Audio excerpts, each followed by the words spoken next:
Hey, welcome students to our channel Pharma Dose. Myself Poonam Jess. In this lecture, we will going to discuss about the anti-anginal drugs. This is part second of anti-anginal drugs. We have already discussed about the nitrates in the previous lecture. ठीक है, अगर आपने previous lecture नहीं देखा है तो description link के अंदर उसका लिंक डाल दिया है, आप पहले वो वाली वीडियो को देख लिए। आज हम कर रहे हैं beta blocker, calcium channel blocker and potassium channel opener का mechanism of action as an anti anginal drugs. ठीक है, beta blocker firstly propranolol, metoprolol, atenolol. ठीक है, दीज आर बीटा ब्लॉकर्स।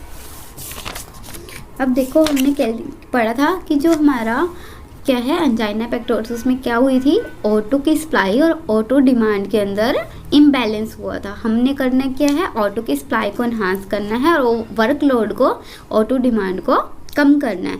हमने ऑटोनॉमिक नर्वस सिस्टम के अंदर पढ़ा था कि जो बीटा है वो क्या है, हमारा एड्रेनर्जिक रिसेप्टर है, और जो बीटा 1 है उसके क्या है, हार्ट पे उसकी पॉजिटिव इफेक्ट है। Beta 1 receptor is situated on the heart, located on the heart and have positive effect on heart। ठीक है, तो जो अगर हम बीटा ब्लॉकर ड्रग देंगे तो नॉर्मल बीटा 1 जो एगोनिस्ट था उसका काम क्या था, हार्ट की सिंपैथेटिक एक्टिविटी को इंक्रीज करके, एड्रेनलिन न्यूरोट्रांसमीटर को इंक्रीज करके हार्ट की फोर्स ऑफ कॉन्ट्रैक्शन को इंक्रीज करना, हार्ट रेट इंक्रीज करना, है ना। ये सब एक्टिविटी हमारी क्या थी, बीटा 1 एगोनिस्ट की थी। ठीक है, तो वो क्या कर रहे थे, हमारा अल्टीमेट इंक्रीज करते हार्ट एक्टिविटी। तो अभी हमें करना क्या है कि हार्ट की एक्टिविटी को डाउन करना है।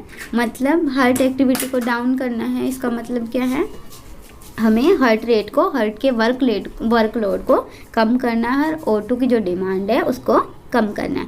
अगर हम यहाँ पे देखो बीटा ब्लॉकर देंगे तो वो क्या करेंगे, selectively inhibit beta 1 receptor on the heart.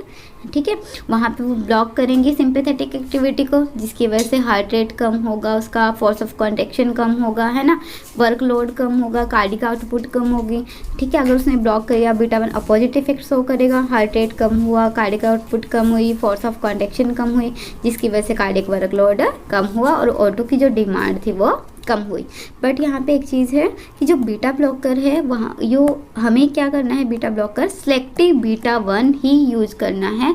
अगर हम non selective beta blocker use करेंगे, बीटा 1 सेलेक्टिविटी, बीटा 1 जो बाय बाइंडिंग बीटा 1 रिसेप्टर ये इनहिबिट करेंगे कार्डिक आउटपुट को।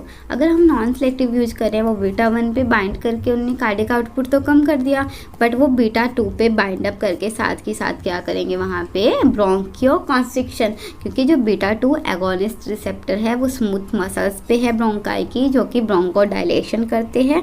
अगर हम नॉन सेलेक्टिव देंगे तो वो बीटा 2 पे भी बाइंड करेगी और वहाँ पे क्या हो जाएगी, हमारी ब्रोंकियो कॉन्स्ट्रिक्शन। तो beta blocker is contraindicated in asthma और COPD, chronic obstructive pulmonary disease और complete heart block. Beta blocker decrease heart rate and force of contraction, duration of diastole increase, coronary blood flow increase, O2 supply increase. ठीक है, अब ultimate इसने क्या किया, यहाँ से कोरोनरी ब्लड फ्लो को इंक्रीज करके ऑक्सीजन की जो सप्लाई थी उसको इन्हांस किया और डायस्टोल के ड्यूरेशन को इंक्रीज किया। दूसरा, फोर्स ऑफ कॉन्ट्रैक्शन को कम किया, हार्ट रेट को कम किया, जिसकी वजह से कार्डिक वर्कलोड कम हुआ और ऑक्सीजन की जो कंजप्शन थी, डिमांड थी, वो कम होगी। तो बीटा ब्लॉकर का अल्टीमेट फंक्शन क्या हुआ, ऑक्सीजन की सप्लाई को इंक्रीज करा और O2 की डिमांड को कम किया और कॉन्ट्रा इंडिकेटेड इन अस्थमा और कंप्लीट हार्ट ब्लॉक। ठीक है, beta blocker also cause bradycardia, means decrease in heart rate, it is also a bradycardia, hypotension, these are side effects of beta blockers. Next one is calcium channel blocker. ठीक है, calcium channel blocker such as verapamil, diltiazem, nifedipine, nimodipine, है ना।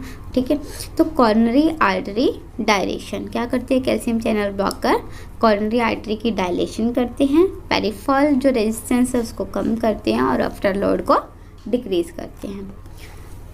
Calcium channel blocker cause coronary artery dilation that lead to decreased coronary vasospasm, increase coronary blood flow.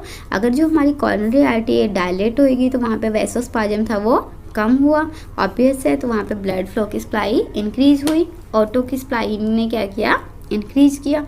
Reduction of peripheral resistance lead to decrease in BP, decrease afterload, decrease workload, also decrease O2 consumption. तो calcium channel block करने भी क्या किया, auto की supply को enhance किया, coronary blood flow को increase करके, और वर्कलोड और आफ्टर लोड को कम करके O2 की कंजप्शन को डिक्रीज किया। तो कैल्शियम चैनल ब्लॉकर का साइड इफेक्ट क्या है, ये हाइपोटेंशन कॉज करते हैं। और हमने पढ़ा था कि जो हमारा विरापामिल है ये क्या है, इसका नेगेटिव आइनोट्रोफी इफेक्ट है, मतलब हार्ट की एक्टिविटी को डाउन करता है, इसलिए इसको हम हार्ट फेलर में नहीं देखते, क्योंकि हमें हार्ट फेलर के अंदर क्या चाहिए होता है, पॉजिटिव आइनोट्रोपिक इफेक्ट देते हैं। तो कॉन्ट्रा इंडिकेटेड है विरापामिल। नेक्स्ट है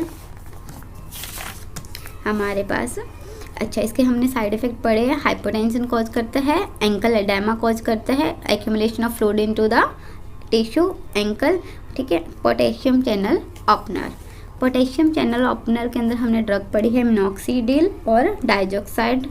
these are potassium channel opener drug. This drug open potassium ATPase channel on smooth muscle of heart, cause hyperpolarization that lead to venodilation and increase coronary blood flow that leads to increase O2 supply and decrease O2 demand.